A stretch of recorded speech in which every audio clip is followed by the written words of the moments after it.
आज की वीडियो में मैं सैंपल पेपर 2025 को सॉल्व करने वाली हूँ।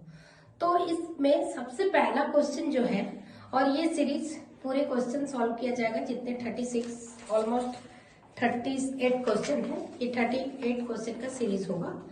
तो ये 4-5 वीडियो में कंप्लीट कर दिया जाएगा। तो सबसे पहला क्वेश्चन है, the graph of a quadratic polynomial p of x passes through the point -6, 0 and 0, -30, 4, -2 and 6, 0. The zeros of the polynomial are.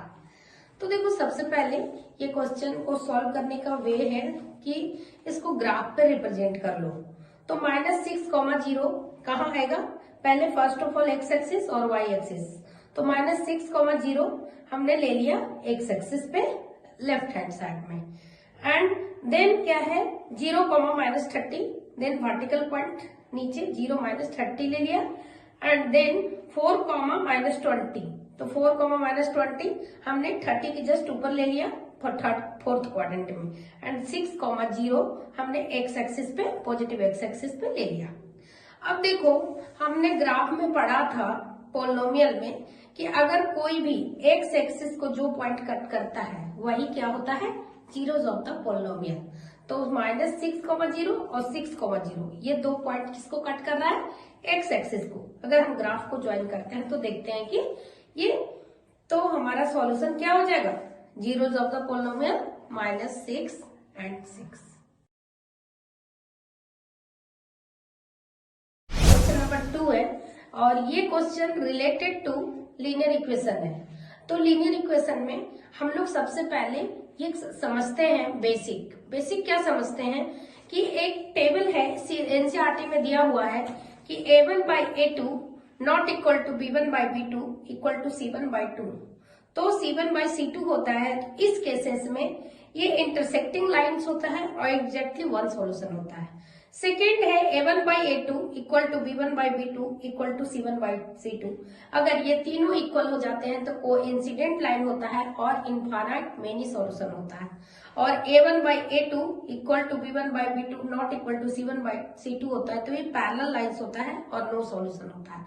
तो जिसमें नो सॉल्यूशन होता है उसको हम लोग इनकंसिस्टेंट बोलते हैं, और जिसमें सॉल्यूशन होता है उसको हम कंसिस्टेंट बोलते हैं। तो अब हम क्वेश्चन नंबर 2 देखते हैं कि ये क्वेश्चन नंबर 2 कहना क्या चाह रहा है।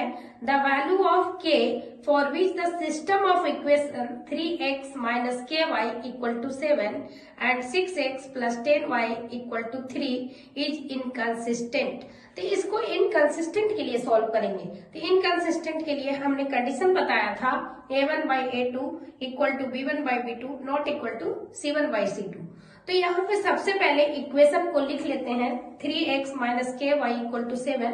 3x - ky जो राइट हैंड है उसको लेफ्ट हैंड में ले आते हैं, -7 इक्वल टू 0। फिर 6x + 10y - 3 equal to 0। Then here a1, a2, b1, b2, c1, c2 को रेशियो देख लेते हैं। तो a1/a2 3/6, b1/b2 -k/10 और c1/c2 -7 -3। तो नॉट इक्वल टू कंडीशन को तो लेना नहीं है, अपने को ले लेना है 3/6 -k/10 को क्रॉस मल्टीप्लाई करेंगे। After cross multiply -6k equal to 30 and k equal to -5। So this is the solution. So option B will be the answer.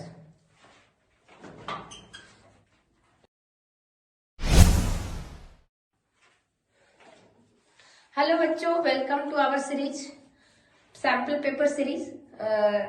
Question number 3। Question number 3 is related to circle.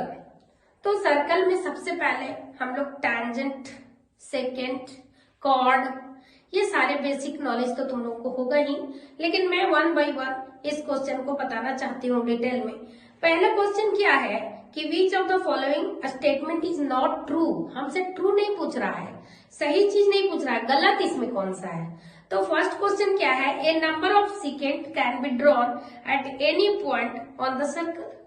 तो एक circle बनाओ, circle में एक circle पे कोई points लो, point ले लिया, point A ले लिया, इस पॉइंट से सेकेंड 1, 2, 3, हम infinite number of second draw कर सकते हैं। तो इस तरह से फर्स्ट क्वेश्चन तो सही है। फर्स्ट सेकेंड में जाते हैं।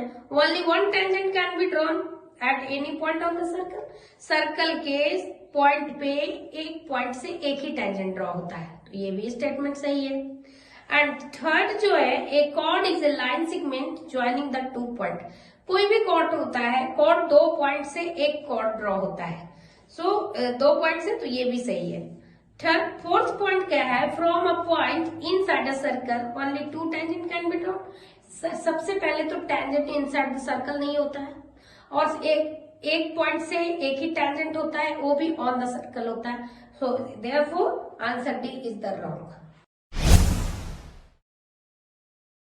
Fourth question. Today I will solve fourth question. Fourth question related to AP है। AP में हम लोग पढ़े थे A क्या होता है, फर्स्ट टर्म, कॉमन डिफरेंस और कुछ बेसिक फॉर्मूले थे। तो सबसे पहले समझ लेते हैं AP का बेसिक। एक्चुअली क्या होता है, एक सीरीज होता है। AP हम पहचानते कैसे हैं, how to understand this series are in AP। तो first of all A1, A2 and A3, 3 number से मान लो, तो subtract A2 minus A1 equal to A3 minus A2 हो जाता है, तो ये AP में हो जाता है, ठीक है ना। तो यहाँ पे एक सीरीज दिया हुआ है, nth टर्म मतलब Tn की वैल्यू दिया हुआ है 7 माइनस 4। तो यहाँ n क्या है, हमारा natural number, so never start from 0, always start from 1। So T1 equal to क्या है, 7 इंटू 1 माइनस 4, सो 7 माइनस 4, तो T1 इक्वल टू क्या हो जाएगा, 3। Again find T2, 7 into 2 minus 4, so 14 minus 4, so 10. Again find T3, 7 into 3 minus 4, 21 minus 4, so again 17. So what is the difference between 3 minus 10 or 10 minus 17? So the difference will be 7 and 7. So common difference will be 7.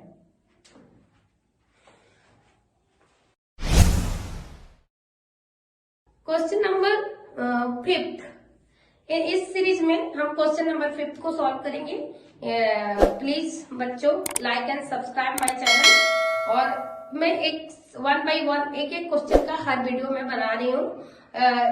जो question समझ में नहीं आएगा उस video को click करना है और आंसर देख लेना है। तो क्वेश्चन नंबर 4 तो सॉल्व कर दिया था, 5th की बात कर रही हूँ। The radius of the base of right circular cone and the radius of the sphere each 5 centimeter in length. If the volume of the cone is equal to volume of the sphere, then the height of the cone is. यहाँ पे बहुत अच्छा interesting question है कि एक क्या है, right circular कोन। तो सबसे पहले एक राइट सर्कुलर कोन बना लो, ठीक है, चलो बना लिया राइट सर्कुलर कोन। उसमें जो रेडियस है राइट सर्कुलर कोन का वो 5 सेंटीमीटर है, और स्फीयर है, स्फीयर का जो रेडियस है वो भी 5 सेंटीमीटर है, और दोनों का रेडियस तो लिख लो। सबसे पहले radius of right circular cone equal to radius of sphere. इसको लिखने के बाद इसमें सबसे पहले दूसरा इसमें क्या दिया हुआ है, volume of the cone equal to volume of the sphere.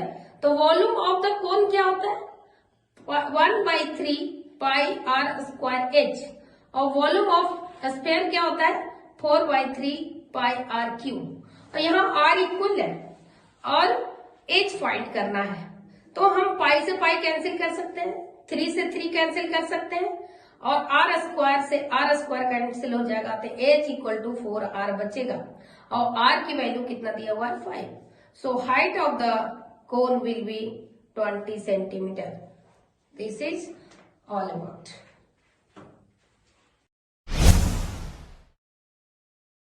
Welcome to our series, sample paper series 2025, question number 6. In this question, if tan theta equal to pi by 2, then 4 sin theta plus cos theta divided by 4 sin theta minus cos theta is equal to. तो देखो ये question बहुत ही अच्छा है। इसके 2 tricks हैं solve करने के, लेकिन मैं एक सिंपल सा ट्रिक बता दे रही हूँ। न्यूमरेटर और डिनोमिनेटर में कॉस थीटा से डिवाइड करो, तो 4 sine theta by cos theta tan theta हो जाएगा, plus cos theta by cos theta 1 हो जाएगा, और 4 sine theta by cos theta क्या हो जाएगा, टैन थीटा, और -1। अब बताओ 4 अब tan थीटा की वैल्यू 5/2 है और 1 हो गया, और नीचे में भी 5/2 -1 हो गया। तो ऊपर में 2 2 जा 4, 10 + 1 क्या हो जाएगा 11, और नीचे 10 - 1 क्या हो जाएगा 9। सो इस तरह से 11/9 is the answer of question number 6। Question number 7। Question number as usual मैंने बताया था कि सैंपल पेपर में सॉल्व कर रही हूँ इस सीरीज में, और ये सीरीज बहुत इंफॉर्मेटिव रहेगा। तुम लोग के सारे बेसिक कॉन्सेप्ट मैं बता दे रही हूँ इसमें। तो ये क्वेश्चन नंबर 7 क्या है, in the given figure a tangent had been drawn at a point P on the circle centered at O, then if angle TPQ equal to 110 degree, then angle POQ is equal to. देखो यहाँ पे एक diagram दिया हुआ, एक circle है और एक टेंजेंट ड्रॉ किया गया है, और टेंजेंट पॉइंट P से पास हो रहा है।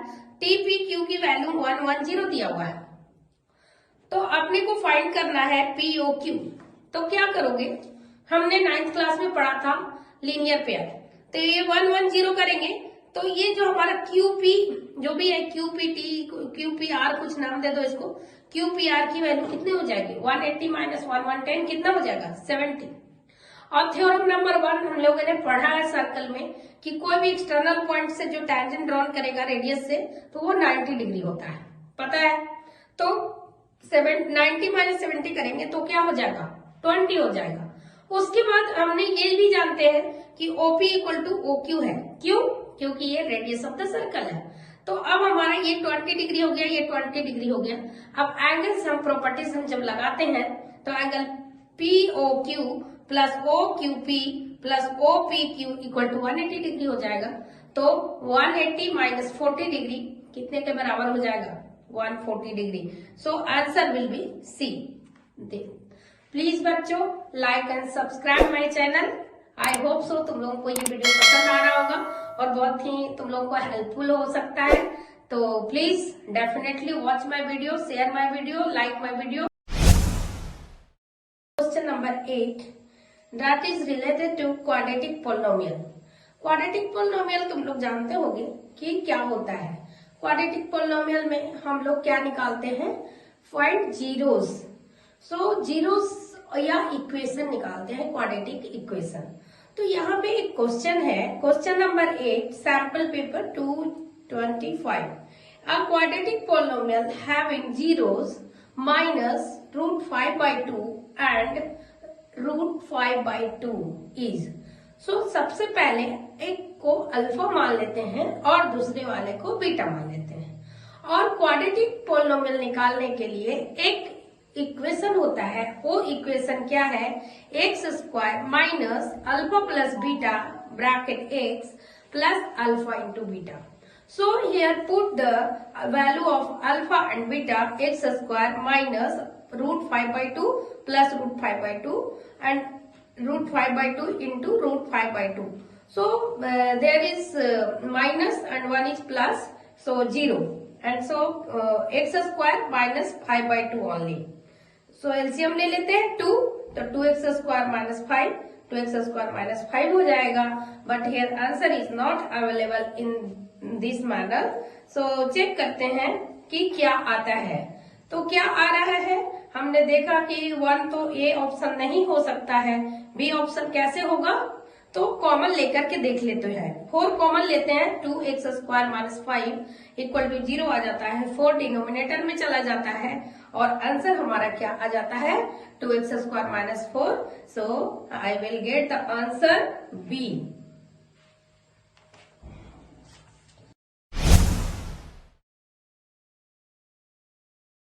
क्वेश्चन नंबर 9 में upper limit of median class निकालने के लिए है। तो upper limit of median class निकालने के लिए हमें क्यूमुलेटिव फ्रीक्वेंसी निकालना पड़ता है। और क्यूमुलेटिव फ्रीक्वेंसी हम कैसे निकालते हैं, first of all write the class interval and then write frequency. So here question is 0 to 10, 10 to 20, 20 to 30, 30 to 40 and 40 to 50. That is class interval. And second one is frequency 5, 9, 15, 10 and 6.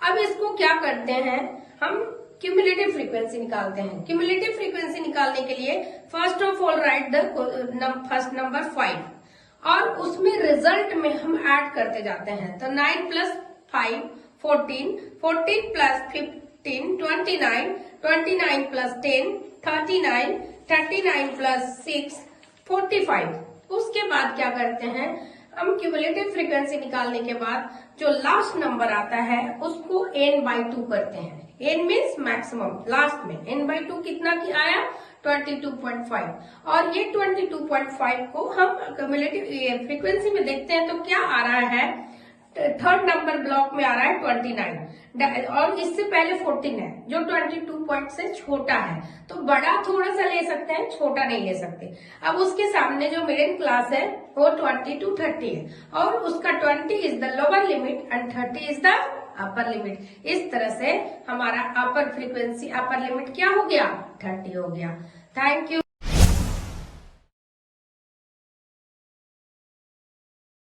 here question number 10 discuss करेंगे। ये जो sample series चल रहा है 2025 का, आज इस series में सर्कल का क्वेश्चन डिस्कस करने वाले हैं। ये सर्कल के क्वेश्चन में क्या है, O is the point of intersection of two chord AB and CD of a circle। और इस क्वेश्चन में एंगल BOC 80 डिग्री दिया हुआ है और OA इक्वल टू OD है, देन ODA एंड OBC क्या होगा, ये अपने को प्रूव करना है। तो देखते हैं, सबसे पहले OA इक्वल टू OD दिया हुआ है और दो कॉर्ड है वो इंटरसेक्टिंग है। जब दो कॉर्ड इंटरसेक्टिंग होता है तो हम क्या करते हैं, इस केसेस में 9th क्लास में पढ़े होंगे कि ऐसे OA into OB equal to OC into OD होता है। और यहाँ पे क्या दिया हुआ है, हमारा OA और OD इक्वल दिया हुआ है, तो क्या वो कट जाएगा, कैंसिल हो जाएगा, तो हमारा OB equal to OC proof हो जाएगा। इसमें एक चीज और है कि कोई भी एंगल मेड करेगा सर्कल से आर्क पे, आर्क जैसे A से C को ज्वाइन करो और ये जो arc made by angle on the circle, so angle B and angle D क्या होगा, इक्वल होगा। और यहाँ एक चीज और दिया हुआ है BOC, शायद BOC 80 डिग्री दिया हुआ है, तो ये वर्टिकल अपोजिट एंगल से DOA भी 80 डिग्री हो जाएगा। तो अब बताओ, दो साइड्स इक्वल होते हैं, उस ट्रायंगल का नाम क्या होता है, आइसोसेलेस। तो दो साइड्स इक्वल, दोनों ट्रायंगल को प्रूव कर लिया। दो एंगल इक्वल हो गए तो ये क्या हो गया, सिमिलर भी हो गया। तो option B is the right answer. Question number 11, इस क्वेश्चन में क्या है, the roots of the quadratic equation x² plus x minus 1 equal to 0 are. इसमें रूट्स निकालना है। आपने को जब रूट्स निकालना है तो क्या करना है कि यहाँ पे d की वैल्यू निकालते हैं। d क्या होता है, डिस्क्रिमिनैंट, और उसकी वैल्यू क्या होता है, d equal to b² minus 4ac। जब यहाँ से कंपेयर करते हैं इक्वेशन को और a b c की वैल्यू निकालते हैं, यहाँ पे जैसे a की वैल्यू 1 है, b की भी वैल्यू 1 है, c की वैल्यू -1 है, और उसके बाद अगर d की वैल्यू ग्रेटर देन 0 आता है तो roots are real and unequal हो जाता है, और अगर d की वैल्यू इक्वल टू 0 आता है तो रूट्स क्या होता है, रियल एंड इक्वल आता है। सिमिलर वे इफ d की वैल्यू लेस देन 0 आता है तो नो रियल रूट्स होता है। तो इस तरह से अगर हमारा केसेस में क्या आएगा कि हम वैल्यू पुट करते हैं x equal to -b plus minus b² minus 4ac, तो सबसे पहले इसको कब निकालेंगे रूट्स, रूट्स की वैल्यू सबसे पहले चेक करो। तो यहाँ पे b की वैल्यू 1 है, -4a माइनस c, तो 5 आ रहा है, 5 ग्रेटर देन है, इट मीन्स रूट्स होगा। तो रूट्स निकालने के लिए क्या करना पड़ेगा, इक्वेशन जो अभी जस्ट बताया था वो इक्वेशन क्या था, x equal to -b plus minus √b² minus 4ac। अब यहाँ पे हमने देखा -1 प्लस माइनस √5 और वह -1 प्लस माइनस √5/2। अब ऑप्शन चेक करते हैं कि irrational and distinct, not real, rational and distinct, real and equal. तो यहाँ पे ऑप्शन कौन सा पॉसिबल है, बताओ कि यहाँ पे क्या होगा। First option irrational and distinct होगा, क्योंकि √5 इज ए इरेशनल नंबर और 1 प्लस इरेशनल क्या होगा, इरेशनल होगा। So option A is the right.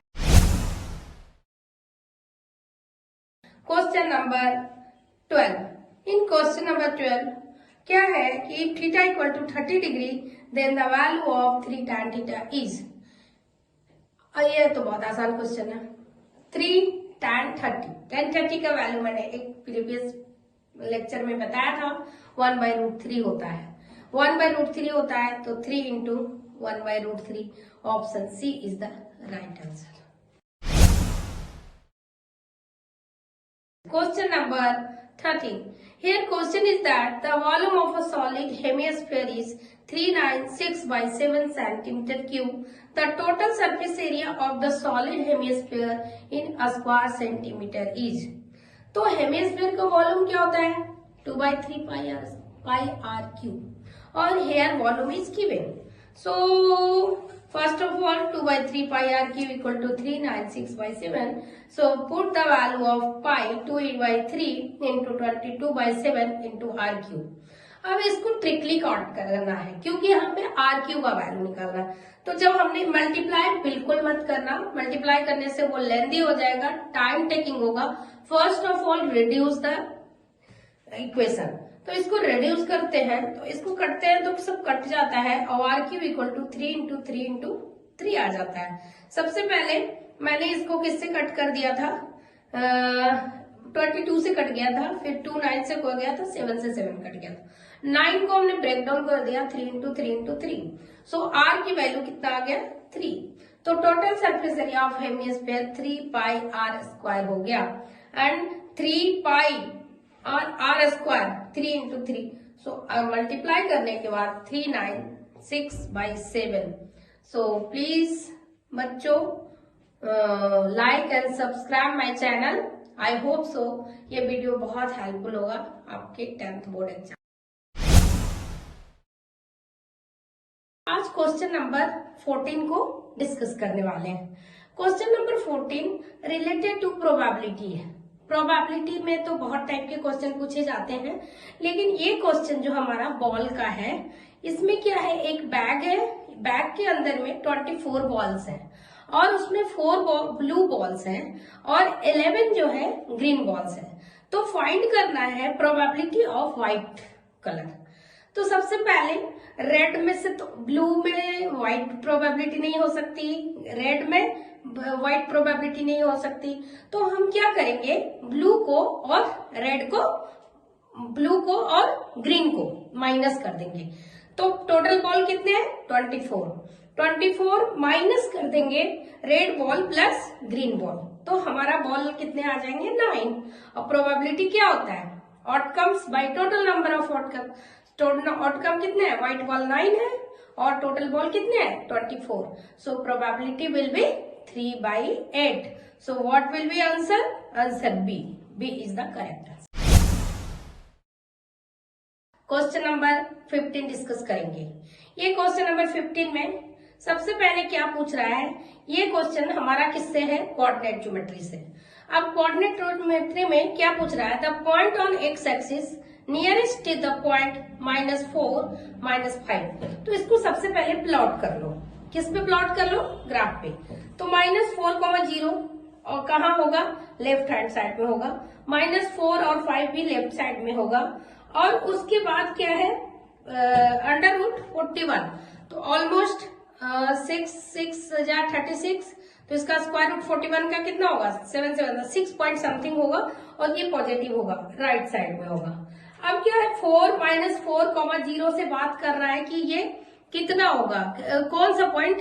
तो देखो -4, से ज्वाइन कर दो, -4 और 5 से ज्वाइन कर दो, 0 0 से ज्वाइन कर दो और यहाँ से, तो शॉर्टेस्ट डिस्टेंस कौन सा आ रहा है -4, 0 is the correct answer of question number 15।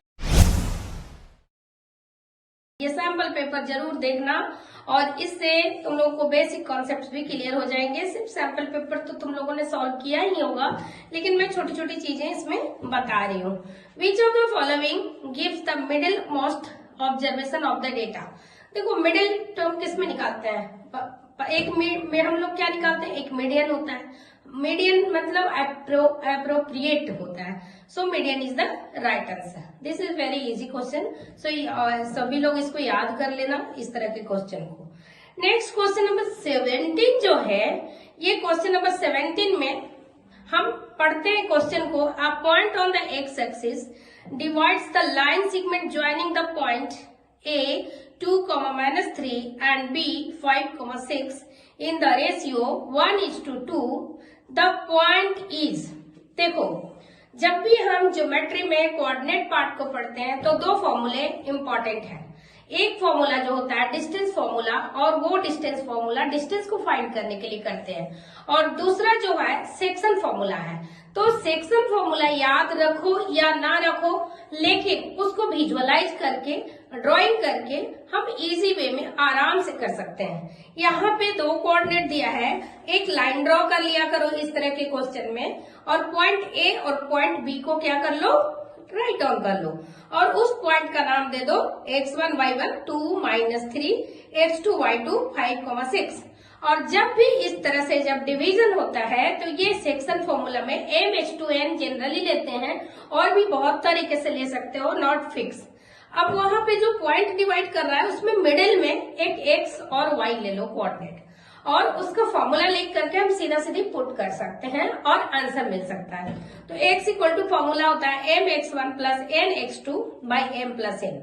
अपने को सिर्फ x एक्सिस का पूछ रहा है तो y निकालने की जरूरत भी नहीं है। तो सबसे पहले m की वैल्यू 1 ले लिया, x1 की वैल्यू 2 ले लिया, प्लस m2 की वैल्यू 2 ले लिया, x2 की वैल्यू 5 और m + n। सो 12/3 हो गया। सो 4, 0 इज द आंसर। यहाँ पे क्या पूछ रहा था क्वेश्चन नंबर 17 में कि the point on the x axis divide the line segment joining the point in the ratio. तो पॉइंट क्या होगा, यहाँ पे होगा answer A. 4, 0 is the correct explanation, correct answer of question number 17। Question number 18 video lecture 18 में discuss करने वाली हूँ। ये प्रोबेबिलिटी के क्वेश्चन है और ये कार्ड से रिलेटेड है। पता ही होगा तुम लोग को टोटल नंबर ऑफ कार्ड्स कितने होते हैं, 52, और वो कार्ड को total number of 26 card black होता है और 26 कार्ड जो होता है रेड होता है। इसमें टोटल नंबर ऑफ जो फेस कार्ड होते हैं वो होते हैं 12। जो 4 कार्ड जैक होता है, 4 कार्ड किंग होता है और 4 कार्ड क्या होता है, क्वीन। तो ईच में रेड कार्ड कितने आ जाएंगे, 2, 2, 2, तो टोटल 6 कार्ड आ जाएंगे, और टोटल सैंपल कितना है, 52। तो 6 प्रोबेबिलिटी निकालने के लिए 6/52 करेंगे तो 3/26 आ जाएगा।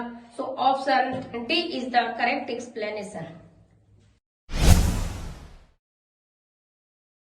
क्वेश्चन नंबर 19 का सैंपल पेपर 2025 का, इसमें हमारा क्या बोल रहा है कि ये असर्शन रीजन का क्वेश्चन है, और इसमें अच्छा नॉलेज होते हुए भी कभी कभी हम सब गलत कर देते हैं। तो थोड़ा ध्यान से ये क्वेश्चन को समझना। इसमें कंसेक्यूटिव इवन नंबर बोल रहा है, तो कंसेक्यूटिव इवन नंबर क्या हो जाएगा, 2, 4, 6, 8, और किसी भी 2 कंसेक्यूटिव नंबर का तुम HCF लो। HCF लोगे तो 2 आएगा, 2 और 4 का HCF 2, 4 और 6 का HCF 2, जिसका भी लो तो HCF 2 आएगा।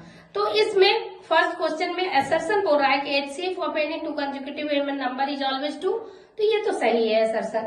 रीजन पे हम चलते हैं। Even number always divisible by 2, yes always divisible by 2 even number, लेकिन ये फर्स्ट आंसर को रिलेट नहीं कर रहा है, ये इंडिविजुअली दोनों करेक्ट है।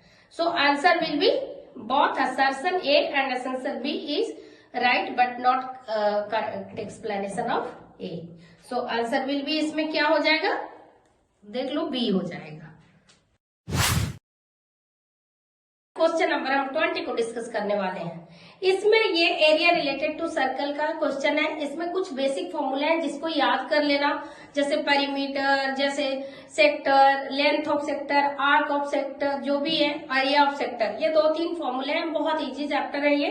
तो इसमें सबसे पहले ये कंपेयर करने के लिए बोल रहा है कि हमने एक सर्कल बनाया और सर्कल बना ए और बी कर दिया। एक का रेडियस r है और एंगल थीटा है। तो अगर पेरीमीटर क्या होता है, सम ऑफ ऑल साइड, तो r plus 2πr theta by 360 करेंगे तो फर्स्ट का जो पेरीमीटर आएगा 2πr theta by 360। Similar way question में बोला है कि रेडियस को आधा कर देते हैं और एंगल को दुगना, तो पेरीमीटर में कोई चेंज आएगा या नहीं आएगा, तो देखते हैं। r/2 प्लस r/2 क्या हो जाएगा, r, और 2πr/2 इंटू थीटा बाई 360 क्या हो जाएगा, πr/360। 360। तो देखो एंगल वाला पार्ट तो दोनों का सही रह गया, एंगल में नो चेंज, बट रेडियस जो है वो एक 2r है तो एक r है।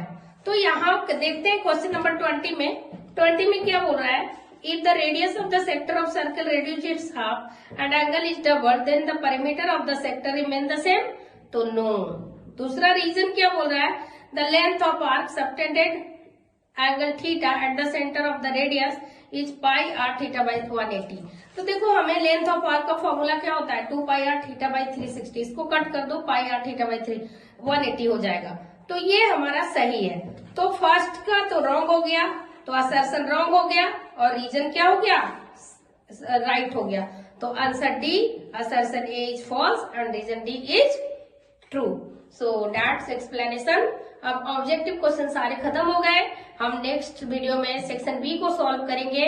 और प्लीज बच्चों like and subscribe my channel, और ये जरूर तुम लोगों को बेनिफिशियल होगा, मुझे इतना विश्वास है। जरूर ध्यान से मेरे वीडियो को देखो, शेयर करो अपने दोस्तों में। Thank you.